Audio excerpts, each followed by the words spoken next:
പ്രിയമുള്ള വിദ്യാർത്ഥികളെ, നമുക്ക് 10ാം ക്ലാസ്സിലെ മാത്തമാറ്റിക്സ് ടെക്സ്റ്റിലെ സർഫസ് ഏരിയ ആൻഡ് വോളിയം എന്ന ചാപ്റ്റർ പഠിച്ചു തുടങ്ങാം. ആ ചാപ്റ്ററുമായിട്ട് ബന്ധപ്പെട്ട ആദ്യത്തെ വീഡിയോയിലേക്ക് നമുക്ക് പോകാം.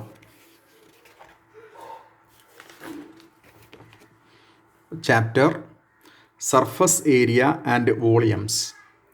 ആദ്യം നമുക്കൊരു റിസൾട്ടാണ് പഠിക്കേണ്ടത്. അതിലൊന്നാമത്തെ റിസൾട്ട് ഇതാണ്: ടോട്ടൽ സർഫസ് ഏരിയ. ഈ ടോട്ടൽ സർഫസ് ഏരിയ എന്നുള്ളതിൻ്റെ ഷോർട്ട് ഫോമാണ് TSA. ടോട്ടൽ സർഫസ് ഏരിയ എന്നുള്ളത് നമ്മൾ ചുരുക്കി TSA എന്ന് എഴുതും. TSA, total surface area of a cube of side A units is 6A square units. ഒരു ക്യൂബിൻ്റെ ഒരു സൈഡിൻ്റെ നീളം A യൂണിറ്റ്സ് ആണെങ്കിൽ അതിൻ്റെ ടോട്ടൽ സർഫസ് ഏരിയ എന്ന് പറയുന്നത് 6A² ആണ്. ഓർത്തിരിക്കുക, കാണാതെ പഠിക്കേണ്ടതാണ്. ഒരു ക്യൂബിൻ്റെ ഒരു സൈഡിൻ്റെ നീളം A യൂണിറ്റ് ആണ്. ക്യൂബ് എന്ന് പറയുമ്പോൾ എല്ലാ സൈഡിനും നീളം സെയിം ആയിരിക്കും. അപ്പോൾ ഒരു സൈഡിൻ്റെ നീളം A യൂണിറ്റ് ആണെങ്കിൽ അതിൻ്റെ ടോട്ടൽ സർഫസ് ഏരിയ എന്ന് പറയുന്നത് 6A² ആണ്. അടുത്തത്, total surface area of a cylinder with base radius r and height h is equal to 2πr² plus 2πrh. ഒരു സിലിണ്ടറിൻ്റെ ബേസ് റേഡിയസ് ആറും ഹൈറ്റ് എച്ചും ആണെങ്കിൽ അതിൻ്റെ ടോട്ടൽ സർഫസ് ഏരിയ ഓർത്തിരിക്കണം 2πr² plus 2πh. 2πr² plus 2πh. ഈ സിലിണ്ടറിൻ്റെ curved surface area അതിനെ നമ്മൾ ചുരുക്കി CSA എന്നാണ് പറയുന്നത്. CSA, curved surface area of a cylinder with base radius r and height h is 2πrh. അപ്പോൾ ഒരു സിലിണ്ടറിൻ്റെ കേർവ്ഡ് സർഫസ് ഏരിയ, ആ സൈഡ് കേർവ്ഡ് ആയിട്ടുള്ള സർഫസിൻ്റെ ഏരിയ എന്ന് പറയുന്നത് 2πrh ആണ്. അപ്പോൾ സിലിണ്ടറിൻ്റെ കേർവ്ഡ് സർഫസ് ഏരിയ ഓർത്തിരിക്കണം 2πrh ആണ്. അടുത്തത്, total surface area of a cone with radius S and slant height L. Total surface area of a cone, ഒരു കോണിൻ്റെ റേഡിയസ് ആറും അതിൻ്റെ സ്ലാൻഡ് ഹൈറ്റ് എച്ചും ആണെങ്കിൽ, റേഡിയസ് ആറും അതിൻ്റെ സ്ലാൻഡ് ഹൈറ്റ് എല്ലും ആണെങ്കിൽ അതിൻ്റെ ടോട്ടൽ സർഫസ് ഏരിയ എന്ന് പറയുന്നത് πrl പ്ലസ് πr² ആണ്. πrl പ്ലസ് πr² ആണ്. ഓർത്തിരിക്കുക, ഒരു കോണിൻ്റെ ബേസ് റേഡിയസ് ആറും അതിൻ്റെ സ്ലാൻഡ് ഹൈറ്റ് എന്ന് പറഞ്ഞാൽ ഈ ലെങ്താണ്. ഈ സ്ലാൻഡ് ഹൈറ്റ് എന്ന് പറഞ്ഞാൽ ഈ പർട്ടിക്കുലർ ലെങ്താണ്. സ്ലാൻഡ് ഹൈറ്റ് എല്ലും ആണെങ്കിൽ ഇതിൻ്റെ ടോട്ടൽ സർഫസ് ഏരിയ എന്ന് പറയുന്നത് πrl പ്ലസ് πr² ആണ്. അത്രയും സ്ക്വയർ യൂണിറ്റ്സ് ആയിരിക്കും. πrl plus πr². ഇത് കാണാതെ പഠിക്കേണ്ടതാണ്. ഇനി curved surface area of a cone with radius r and slant height L is πrl ആണ്. πrl, ഒരു കോണിൻ്റെ കേർവ്ഡ് സർഫസ് ഏരിയ, കേർവ്ഡ് ആയിട്ടുള്ള സർഫസിൻ്റെ ഏരിയ എന്ന് പറയുന്നത് πrl ആണ്. r എന്ന് പറയുന്നത് ബേസ് റേഡിയസ് ആണ്, L എന്ന് പറയുന്നത് സ്ലാൻഡ് ഹൈറ്റ് ആണ്. ഇനി ആറാമത്തെ നിങ്ങൾ കാണാൻ പഠിക്കേണ്ട റിസൾട്ട് ഇതാണ്: total surface area of a sphere with radius r radius ഉള്ളൊരു സ്പിയറിൻ്റെ ടോട്ടൽ സർഫസ് ഏരിയ എന്ന് പറയുന്നത് 4πr² ആണ്. 4πr² സ്ക്വയർ യൂണിറ്റ്സ് ആണ്. 4πr². അടുത്തത്, total surface area of A cuboid with length L, breadth B and height h. ഒരു ക്യൂബോയിഡിൻ്റെ നീളം എല്ലും വീതി ബിയും ഹൈറ്റ് എച്ചും ആണെങ്കിൽ ഈ ക്യൂബോയിഡിൻ്റെ ടോട്ടൽ സർഫസ് ഏരിയ എന്ന് പറയുന്നത് 2 × LB plus BH plus HL ആയിരിക്കും. ഓർത്തിരിക്കേണ്ട കാര്യമാണ്. ഒരു ക്യൂബോയിഡിൻ്റെ ലെങ്ത് എല്ലും ബ്രെഡ്ത്ത് ബിയും ഹൈറ്റ് എച്ചും ആണെങ്കിൽ അതിൻ്റെ ടോട്ടൽ സർഫസ് ഏരിയ എന്ന് പറയുന്നത് 2 × LB plus BH plus HL ആണ്. LB plus BH plus HL ആണ്. അത്രയും സ്ക്വയർ യൂണിറ്റ്സ് ആയിരിക്കും. അതുപോലെ total surface area of A hemisphere with radius r. Total surface area of A hemisphere, ഒരു ഹെമിസ്പിയറിൻ്റെ ടോട്ടൽ സർഫസ് ഏരിയ ഓർത്തിരിക്കണം πr² ആണ്. Radius ആറുള്ള ഒരു ഹെമിസ്പിയറിൻ്റെ total surface area എന്ന് പറയുന്നത് 3πr² ആണ്. 3πr². ഓർത്തിരിക്കുക. Total surface area of a hemisphere with radius R is 3πr². ആണ്. Okay. അതുപോലെ curved surface area of a hemisphere with radius R. Curved surface area of a hemisphere with radius R is 2πr². Curved surface area of a hemisphere with radius r is 2πr². ഈ 9 result total surface ഏരിയയുമായിട്ട് ബന്ധപ്പെട്ട ഈ 9 റിസൾട്ടുകളും നമ്മൾ കാണാതെ പഠിക്കേണ്ടതാണ്. Problem ചെയ്യാൻ ഈ result അറിഞ്ഞാലേ നമുക്ക് problem ചെയ്യാൻ കഴിയൂ. അടുത്ത റിസൾട്ടിലേക്ക് പോകാം. അടുത്ത റിസൾട്ട് ഇതാണ്. വോളിയവുമായിട്ട് ബന്ധപ്പെട്ട റിസൾട്ടാണ്. ഒന്നാമത്തത്, volume of a cube with side A units. ഒരു സൈഡിൻ്റെ നീളം എ യൂണിറ്റ് വരുന്ന ക്യൂബിൻ്റെ വോളിയം എന്ന് പറയുന്നത് എ ക്യൂബ് ക്യൂബിക് യൂണിറ്റ്സ് ആണ്. എ ക്യൂബ് ക്യൂബിക് യൂണിറ്റ്സ് ആണ്. ഓർത്തിരിക്കണം, ഒരു ക്യൂബിൻ്റെ ഒരു സൈഡിൻ്റെ നീളം എ യൂണിറ്റ്സ് ആണെങ്കിൽ അതിൻ്റെ വോളിയം എന്ന് പറയുന്നത് എ ക്യൂബ് ക്യൂബിക് യൂണിറ്റ്സ് ആണ്. 2, volume of the cylinder with base radius R and height H is πr²h cubic units ആണ്. ഒരു സിലിണ്ടറിൻ്റെ റേഡിയസ് ആറും ഹൈറ്റ് എച്ചും ആണെങ്കിൽ അതിൻ്റെ വോളിയം എന്ന് പറയുന്നത് πr²h ആണ്. πr²h ക്യൂബിക് യൂണിറ്റ്സ് ആണ്. πr²h. അടുത്തത്, volume of a cone with base radius R and height H. Volume of a cone with base radius R and height H is 1/3πr²h ആണ്. 1/3πr²h. അത്രയും cubic units ആണ്. 1/3πr²h. Volume of a cone with base radius R and height H is 1/3πr²h ആണ്. അടുത്ത കാണാതെ പഠിക്കേണ്ട result ഇതാണ്. Volume of a sphere with radius R. Radius ഉള്ള സ്പിയറിൻ്റെ വോളിയം 4/3πr³ ആണ്. 4/3πr³. അത്രയും ക്യൂബിക് യൂണിറ്റ്സ് ആണ്. ഇനി വോളിയം ഓഫ് എ ഹെമിസ്പിയർ. ഒരു ഹെമിസ്പിയറിൻ്റെ വോളിയം എന്ന് പറയുന്നത് 2/3πr² ആണ്. റേഡിയസ് ആറുള്ള ഒരു ഹെമിസ്പിയറിൻ്റെ വോളിയം എന്ന് പറയുന്നത് 2/3πr³ ആണ്. 2/3πr³ ആണ്. ഓർത്തിരിക്കണം, volume of a sphere with radius R എന്ന് പറയുന്നത് 4/3πr³ ആണ്. 4/3πr³. അതുപോലെ തന്നെ വോളിയം ഓഫ് എ ഹെമിസ്പിയർ എന്ന് പറയുന്നത് 2/3πr³ ആണ്. 2/3πr³ ആണ്. അതുപോലെ അടുത്തത്, volume of A cuboid with length L, breadth B and height H. Length എല്ലും ബ്രെഡ്ത്ത് ബിയും ഹൈറ്റ് എച്ച് ഉള്ള ഒരു ക്യൂബോയിഡിൻ്റെ വോളിയം എന്ന് പറയുന്നത് LBH ആണ്. L/B/H. അത്രയും ക്യൂബിക് യൂണിറ്റ്സ് ആയിരിക്കും. അപ്പോൾ വോളിയവുമായിട്ട് ബന്ധപ്പെട്ട ഈ റിസൾട്ടുകൾ ഓർത്തിരിക്കുക. ഇത് കാണാതെ പഠിച്ചാൽ മാത്രമേ നമുക്ക് പ്രോബ്ലംസ് ചെയ്യാൻ കഴിയൂ. അതുകൊണ്ട് ടോട്ടൽ സർഫസ് ഏരിയയുമായിട്ട് ബന്ധപ്പെട്ട റിസൾട്ടുകൾ കാണാതെ പഠിക്കുക. അതുപോലെ വോളിയവുമായിട്ട് ബന്ധപ്പെട്ട റിസൾട്ടുകളും കാണാതെ പഠിക്കുക. നമുക്ക് ആദ്യത്തെ പ്രോബ്ലത്തിലേക്ക് പോകാം. 2 cubes each of volume 64 cm³ are joined end to end. Find the surface area of the resulting cuboid. ഇതാണ് ചോദ്യം. 2 cubes each of volume 63 cm³ are joined end to end. Find the surface area of the resulting cuboid. 2 ക്യൂബുകൾ, ഓരോന്നിൻ്റെയും volume 64 cm³ ആണ്.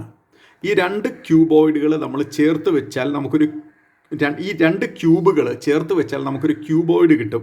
ആ ക്യൂബോയിഡിൻ്റെ surface area ആണ്, total surface area ആണ് നമുക്ക് കണ്ടുപിടിക്കേണ്ടത്. അപ്പോൾ ചോദ്യം ഇതാണ്. 2 ക്യൂബുകൾ തന്നിട്ടുണ്ട്. ആ ക്യൂബുകളുടെ വോളിയം എന്ന് പറയുന്നത് 64 cm³ ആണ്. ഈ 2 ക്യൂബുകൾ നമ്മൾ ചേർത്ത് വെച്ചാൽ വി ഗെറ്റ് എ ക്യൂബോയിഡ്. നമുക്കൊരു ക്യൂബോയിഡ് കിട്ടും. നമുക്ക് ആ ക്യൂബോയിഡിൻ്റെ ടോട്ടൽ സർഫസ് ഏരിയ ആണ് കണ്ടുപിടിക്കേണ്ടത്. ഈ തന്നിരിക്കുന്ന ക്യൂബുകളിൽ ഒരെണ്ണത്തിൻ്റെ ലെങ്ത് A ആണെന്നിരിക്കട്ടെ. Let A B the length of 1 cube. തന്നിരിക്കുന്ന ക്യൂബുകളിൽ ഒരെണ്ണത്തിൻ്റെ ലെങ്ത് A ആണെന്നിരിക്കട്ടെ. വോളിയം ഓഫ് ദ ക്യൂബ് എന്ന് പറയുന്നത് A³ ആണ്. അത് 64 എന്ന് പറയുന്നുണ്ട്. 64 ആണ് വോളിയം ഓഫ് ദ ക്യൂബ് എന്ന് പറയുമ്പോൾ തന്നിരിക്കുന്ന ഒരു ക്യൂബിൻ്റെ നീളം A ആണെന്നിരിക്കട്ടെ. അങ്ങനെയാണെങ്കിൽ വോളിയം ഓഫ് ദ ക്യൂബ് എന്ന് പറയുന്നത് A³ ആണ്. A³ ഇവിടെ തന്നിട്ടുണ്ട് 64 എന്ന് പറയുന്നുണ്ട്. 64 നമുക്ക് 4³ എന്ന് എഴുതാം. അപ്പോൾ A³ ഈസ് ഈക്വൽ ടു 4³ ആണ്. അതുകൊണ്ട് A എന്ന് പറയുന്നത് 4 ആണ്. A is equal to 4. അപ്പോൾ നമുക്ക് തന്നിരിക്കുന്ന ക്യൂബുകളുടെ 2 ക്യൂബുകളുടെയും വോളിയം സെയിം ആയതുകൊണ്ട് നീളവും സെയിം ആയിരിക്കും. അതുകൊണ്ട് രണ്ടിനും ഒരേ ലെങ്ത് തന്നെയാണ്. 4 ആണ് ലെങ്ത് എന്ന് പറയുന്നത്. ഈ രണ്ട് ക്യൂബുകളും ചേർത്ത് വെച്ചാൽ കിട്ടുന്ന ക്യൂബോയിഡിൻ്റെ നീളം എന്ന് പറയുന്നത് A+A 2A ആയിരിക്കും. അപ്പോൾ length of the cuboid L is equal to length of the cuboid L എന്ന് പറയുന്നത് A+A ആയിരിക്കും. That is 2A. 2A എന്ന് പറയുമ്പോൾ 2 × 4 ദാറ്റ് ഈസ് ഇക്വൽ 8 ആയിരിക്കും. ഇനി breadth of the cuboid B എന്ന് പറയുന്നത് A തന്നെ ആയിരിക്കും. അതിൻ്റെ വീതി എന്ന് പറയുന്നത് ആ ക്യൂബോയിഡിൻ്റെ വീതി എന്ന് പറയുന്നത് A തന്നെയായിരിക്കും. That is equal 4. ഇനി height of the cuboid H എന്ന് പറയുന്നതും A തന്നെയാണ്. That is equal to 4. അപ്പോൾ ആ ക്യൂബോയിഡിൻ്റെ ലെങ്തും ബ്രെഡ്ത്തും ഹൈറ്റും നമുക്ക് കിട്ടി. അതുകൊണ്ട് അതിൻ്റെ സർഫസ് ഏരിയ കാണാം. അപ്പോൾ ആ റിസൾട്ട് രണ്ട് ക്യൂബുകളും ചേർത്ത് വെച്ചാൽ കിട്ടുന്ന ക്യൂബോയിഡിൻ്റെ സർഫസ് ഏരിയ എന്ന് പറയുന്നത് total surface area of the cuboid is equal to 2 × LB + BH + HL ആണ്. ദാറ്റ് ഈസ് ഇക്വൽ 2 ബ്രാക്കറ്റിനകത്ത് ഈ എല്ലും ബിയും എച്ചും നമ്മൾ സബ്സ്റ്റിറ്റ്യൂട്ട് ചെയ്യുന്നു. അവിടെ സിംപ്ലിഫൈ ചെയ്യുമ്പോൾ 160 സെൻറ്റിമീറ്റർ സ്ക്വയർ എന്ന് കിട്ടും. അതിൻ്റെ ഏരിയ ആകുമ്പോൾ അതിൻ്റെ യൂണിറ്റ് എന്ന് പറയുന്നത് ഇവിടെ എല്ലാം സെൻറ്റിമീറ്ററിലാണ് ലെങ്ത് തന്നിരിക്കുന്നത്. അതുകൊണ്ട് ലെങ്ത് സെൻറ്റിമീറ്റർ ആയതുകൊണ്ട് ഏരിയയുടെ യൂണിറ്റ് എന്ന് പറയുന്നത് സെൻറ്റിമീറ്റർ സ്ക്വയർ ആണ്. 160 സെൻറ്റിമീറ്റർ സ്ക്വയർ. അടുത്ത ചോദ്യത്തിലേക്ക്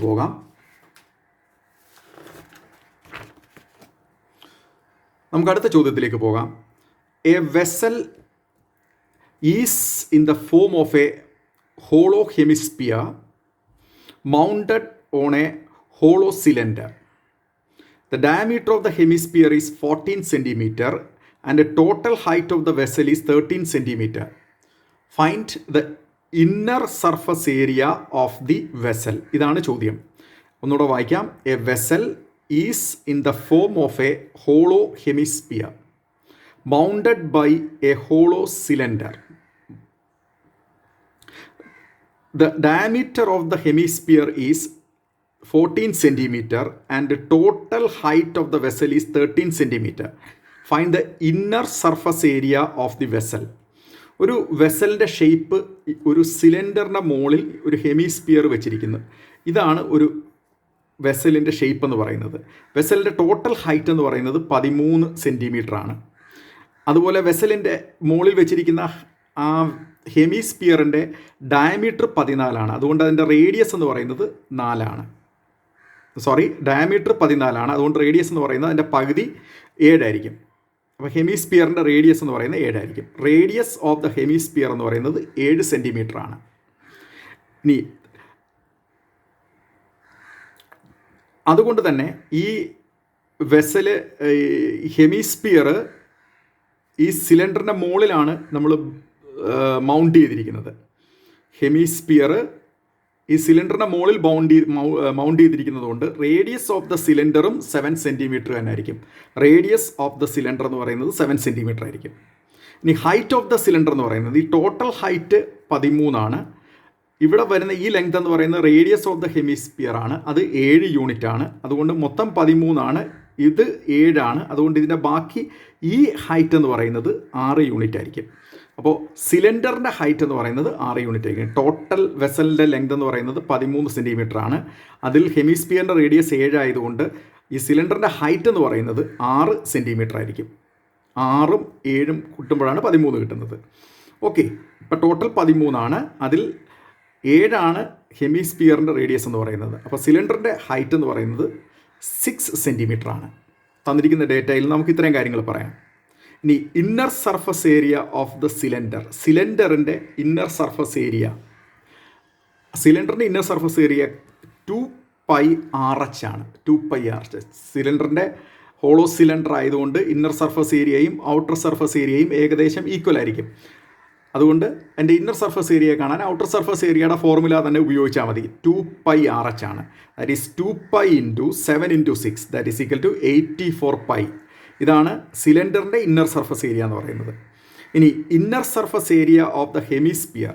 ഹെമിസ്ഫിയറിൻ്റെ ഇന്നർ സർഫസ് ഏരിയ എന്ന് പറയുന്നത് അതിൻ്റെ ഔട്ടർ സർഫസ് ഏരിയയോട് തുല്യമാണ്. കാരണം ഇന്നർ സർഫസ് ഏരിയയും അത് ഹോളോ ഹെമിസ്ഫിയർ ആയതുകൊണ്ട് ഹെമിസ്ഫിയറിൻ്റെ ഇന്നർ സർഫസ് ഏരിയ എന്ന് പറയുന്നത് 2πr² ആയിരിക്കും. That is 2π × 7² that is equal to 98π ആയിരിക്കും. 98π.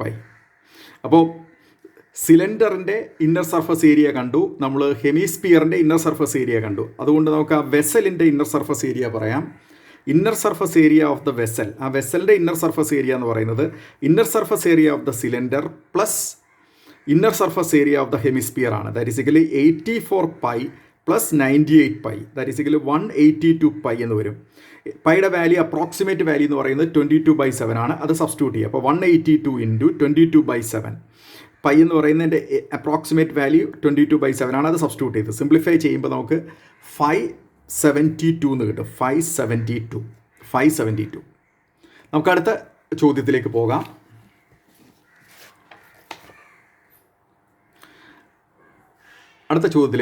A toy is in the form of a cone of radius 3.5 centimeter mounted on a hemisphere of same radius. The total height of the toy is 15.5 centimeter. Find the total surface area of the toy. ആ ടോയുടെ total surface area ആണ് കണ്ടുപിടിക്കേണ്ടത്. ചോദ്യം ഞാൻ ഒന്നുകൂടെ വായിക്കാം. A toy is in the form of a cone of radius 3.5 centimeter mounted on a hemisphere of same radius. The total height of the toy is 15.5 centimeter. Find the total surface area of the toy.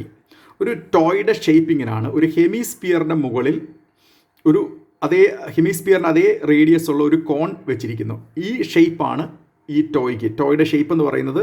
ഒരു hemisphere, അതിന് മുകളിൽ അതേ radius ഉള്ളൊരു കോൺ fix ചെയ്തിരിക്കുന്നു. ഇതാണ് ടോയുടെ shape എന്ന് പറയുന്നത്. ഇവിടെ റേഡിയസ് ഓഫ് ദ കോൺ പറയുന്നുണ്ട്.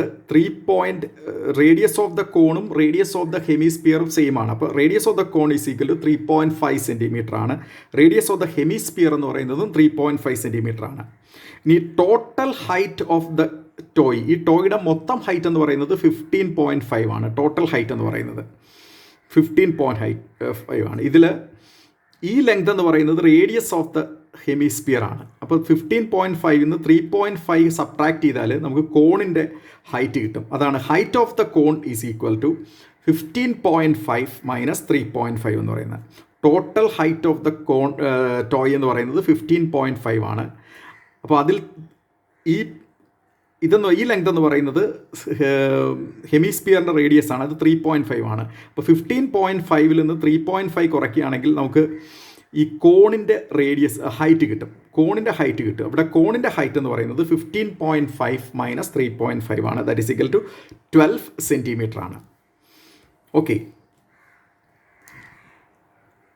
നമുക്ക് ടോട്ടൽ സർഫസ് ഏരിയ, ഈ ടോയുടെ ടോട്ടൽ സർഫസ് ഏരിയ ആണ് കണ്ടുപിടിക്കേണ്ടത്. അതിന് നമുക്കിനി ഈ കോണിൻ്റെ സ്ലാൻഡ് ഹൈറ്റ് കണ്ടുപിടിക്കണം. അതാണ് എഴുതിയിരിക്കുന്നത്. Let L be the slant height of the cone. കോണിൻ്റെ സ്ലാൻഡ് ഹൈറ്റ് എൽ ആണെന്നിരിക്കട്ടെ. Slant height of the cone എന്ന് പറയുന്നത് എൽ ആണെന്നിരിക്കട്ടെ. From right triangle A B C എന്ന് പറയുന്നത് റൈറ്റ് ട്രയാങ്കിളിൽ നിന്ന് AB² പ്ലസ് BC² എന്ന് പറയുന്നത് AC² ആണ്. AB എന്ന് പറയുന്നത് ഇവിടെ 12 ആണ്. 12² plus 3.5 square is equal to L² ആണ്. That implies L² is equal to 144 plus 12.25 ആണ്. ദാറ്റ് ഈസ് ഈക്വൽ ടു 156.25 ആണ്. അപ്പോൾ L എന്ന് പറയുന്നത്, സ്ലാൻഡ് ഹൈറ്റ് L എന്ന് പറയുന്നത് സ്ക്വയർ റൂട്ട് ഓഫ് 156.25 ആണ്. ദാറ്റ് ഈസ് ഈക്വൽ ടു 12.5 ആണ്. അപ്പോൾ നമ്മൾ കോണിൻ്റെ ഹൈറ്റും കണ്ടുപിടിച്ചു, കോണിൻ്റെ സ്ലാൻഡ് ഹൈറ്റും കണ്ടുപിടിച്ചു. ഇനി നമുക്ക് ആ ടോയുടെ ടോട്ടൽ സർഫസ് ഏരിയ കാണാൻ ആദ്യം curved surface area of the cone, കോണിൻ്റെ കേർഡ് സർഫസ് ഏരിയ കാണാം. Curved surface area of the cone is equal to πRL ആണ്. പൈ എന്ന് പറയുമ്പോൾ 22/7 ആണ്. Into 3.5 into 12.5 that is equal to 137.5. നമ്മൾ കോണിൻ്റെ കേർഡ് സർഫസ് ഏരിയ കണ്ടു. ഇനി അതുപോലെ ഇനി ആ ഹെമിസ്ഫിയറിൻ്റെ കേർഡ് സർഫസ് ഏരിയ കാണാം. Curved surface area of the hemisphere is equal to 2πr² ആണ്. That is equal to 2 into 22/7 into 3.5 square that is equal to 77. അപ്പോൾ ഈ ടോയുടെ ടോട്ടൽ സർഫസ് ഏരിയ കാണാൻ വേണ്ടി നമ്മൾ ഈ കോണിൻ്റെ കേർഡ് സർഫസ് ഏരിയയും ഈ ഹെമിസ്ഫിയറിൻ്റെ കേർഡ് സർഫസ് ഏരിയയും കൂടെ ആഡ് ചെയ്യുകയാണെങ്കിൽ നമുക്ക് ആ ടോയുടെ ടോട്ടൽ സർഫസ് ഏരിയ കിട്ടും. അപ്പോൾ total surface area of the toy is equal to curved surface area of the cone plus curved surface area of the hemisphere ആണ്. സബ്സ്റ്റിറ്റ്യൂട്ട് ചെയ്യുമ്പോൾ 137.5 plus 77 that is equal to 14.5 centimetre square. ഇതാണ് ആ ടോയിയുടെ total surface area എന്ന് പറയുന്നത്. അപ്പോൾ ഈ ചാപ്റ്ററുമായിട്ട് ബന്ധപ്പെട്ട ആദ്യത്തെ വീഡിയോ ആണ് നമ്മൾ കംപ്ലീറ്റ് ചെയ്തിരിക്കുന്നത്. ഈ ആദ്യത്തെ വീഡിയോയിൽ നമ്മൾ കുറച്ച് റിസൾട്ടുകൾ കാണാതെ പഠിക്കാനുണ്ട്. ആ റിസൾട്ടുകൾ കാണാതെ പഠിച്ചാൽ മാത്രമേ നമുക്കിതിനകത്തെ പ്രോബ്ലംസ് ചെയ്തു പോകാൻ പറ്റത്തുള്ളൂ. അതുകൊണ്ട് ഈ റിസൾട്ടുകളെല്ലാം പഠിച്ചതിന് ശേഷം വേണം പ്രോബ്ലം ചെയ്ത് തുടങ്ങാൻ. ഈ ചാപ്റ്ററുമായിട്ട് ബന്ധപ്പെട്ട അടുത്ത കാര്യം നമ്മൾ അടുത്ത വീഡിയോയിൽ ഡിസ്കസ് ചെയ്യുന്നതാണ്. താങ്ക്